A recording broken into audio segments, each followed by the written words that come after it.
मनुष्य का जीवन सबसे बहुमूल्य है। संसार में बहुत सी चीजें हैं जिनको हम बहुमूल्य मानते हैं और उनकी हम बड़ी कद्र करते हैं, उनको बहुत संभाल के रखते हैं। लेकिन उन सारी भौतिक वस्तुओं से जो बहुमूल्य है और वो है मनुष्य का जीवन। इसकी कीमत नहीं आकी जा सकती और परमेश्वर भी एक भी आत्मा के नाश होने से प्रसन्न नहीं होता है। उसको बड़ा दुख होता है और आत्मा तब नाश होती है जब जीवन समाप्त हो जाता है और परिवर्तन नहीं हो पाता। लेकिन जब तक जीवन है तब तक आशा है और इसलिए इस जीवन की बहुमूल्यता को दर्शाते हुए यीशु मसीह नेक सामरी का उदाहरण बताते हैं।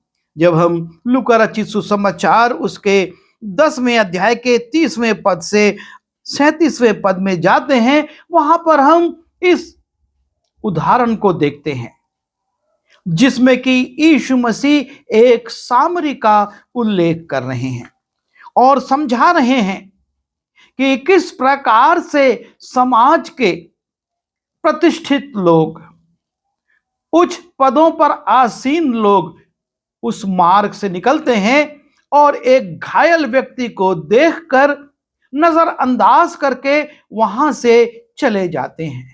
यीशु मसीह इस दृष्टांत के माध्यम से ये समझाते हैं जीवन सबसे बहुमूल्य है और जब उस मार्ग पर एक बड़ा साधारण व्यक्ति जिसका समाज में कोई विशेष स्थान नहीं है बल्कि बहुत से उच्च वर्ग के लोग उससे घृणा करते हैं, उस वर्ग से घृणा करते हैं, वो वहां पर से जब गुजरता है और देखता है कि मार्ग में एक घायल व्यक्ति पड़ा हुआ है जिसके शरीर पर कपड़े भी नहीं हैं, वो बेहोश पड़ा हुआ है और तब वो उसको नजरअंदाज नहीं करता, लेकिन वो उसकी ओर जाता है और उसकी सेवा शुश्रूषा करता है और इसका परिणाम यह होता है कि यहां पर लिखा तो नहीं है कि वो जीवन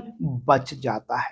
अब उसके पास जीवन है तो वो अपने जीवन में अपने गलतियों को सुधार सकता है, परमेश्वर से अपने संबंध ठीक कर सकता है, अपने पापों को मान सकता है और अपने जीवन को बदल सकता है। क्यों? उसके पास जीवन है। यदि उसके पास उसी मार्ग में मृत्यु आ जाती तो उसको ये अवसर नहीं मिलते और यही जीवन की बहुमूल्यता को समझना है। यदि जीवन बचता है तो बहुत सी चीजें सुधारी जा सकती हैं और यदि जीवन समाप्त हो जाता है तो कुछ भी नहीं किया जा सकता, ना वो व्यक्ति जिसका जीवन समाप्त हुआ और ना समाज के दूसरे लोग या परिवार के लोग। और इसलिए जीवन की बहुमूल्यता को समझना बहुत जरूरी है और उसको अपने जीवन में आचरण में स्वीकार करना भी जरूरी है। और इसलिए यीशु मसीह जिस व्यवस्थापक ने उनसे प्रश्न किया था कि मेरा पड़ोसी कौन है, उससे कहते हैं, इस घटना को बताने के बाद, इस सामरी का जीवन का कार्य को पूरी तरह से उल्लेखित करने के बाद हम पढ़ते हैं 37वें पद की दूसरी लाइन में यीशु मसीह कहते हैं, जा तू भी ऐसा ही कर। इस कहानी को सुनकर इस सामरी की तारीफ मत कर, इसके प्रति तो सम्मान प्रकट मत कर या इसको जाकर दूसरों को मत सुना, लेकिन जा तू भी ऐसा ही कर। क्योंकि समाज में, परिवार में, हमारे नगर में ऐसे तमाम लोग हैं जिनको आत्मिक और शारीरिक सहायता की आवश्यकता है। वो आत्मिक रूप से घायल पड़े हुए हैं, शारीरिक रूप से वो निर्बल हैं और सक्षम नहीं हैं।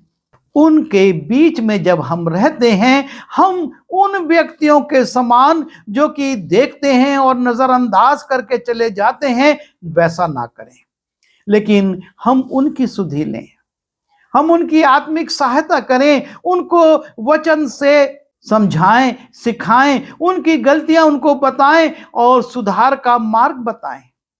यदि वो शारीरिक रूप से अक्षम हैं, हम जितना कर सकते हैं, जो हमारे लिए संभव है, हम उनके लिए करें, क्योंकि परमेश्वर ने हमको जो कुछ दिया है सब हमारे लिए नहीं है।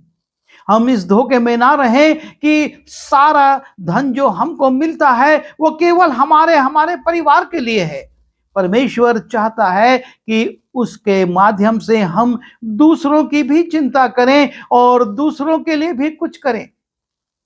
उस बालक के पास 5 रोटी और 2 मछली थी, लेकिन यीशु ने उसके माध्यम से 5000 से ज्यादा लोगों को तृप्त कर दिया।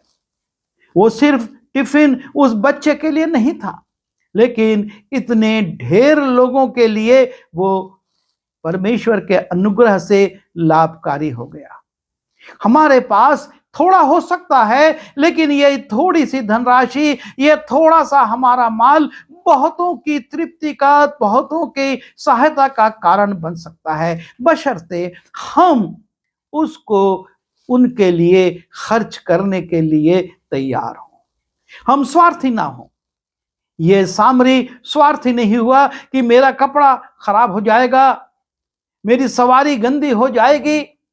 जब एक खून से लथपथ व्यक्ति उसकी सवारी पर बैठा, तो निश्चय है उसकी सवारी पर भी खून लगा होगा, उसने जब उठाया होगा उसके शरीर पर भी खून लगा होगा। उसके पास जो सीमित तेल था, जो सीमित दाखरस था, जो सीमित कपड़े थे, उनका उपयोग उसने इसके लिए करा और साथ ही साथ अपना पैसा भी खर्च किया।